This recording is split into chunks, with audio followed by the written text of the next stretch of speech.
په دې نن سبا حالاتو مې لیکلی دی. د نظم عنوان دی دا ستا د ښار تصویر و.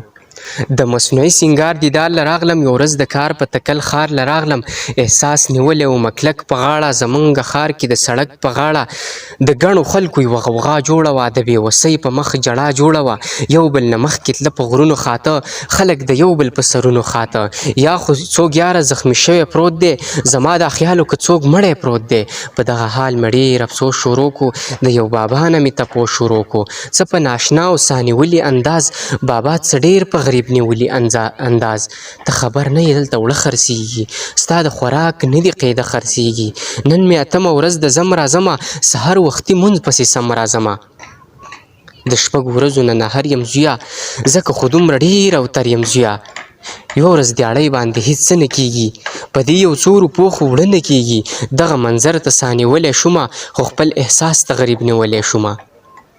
هر چاته پروت د بېوسۍ زنځیرو، باچا صاحب دغه ستا د ښار تصویرو. په تا کې څه و چې ښاغلی وې ته، همدغه خلکو نازولی وې ته. د یا نه دا په ظلم غلي خلک، کله پوهېږي دا جاهله خلک، کله پوهېږي دا جاهله خلک.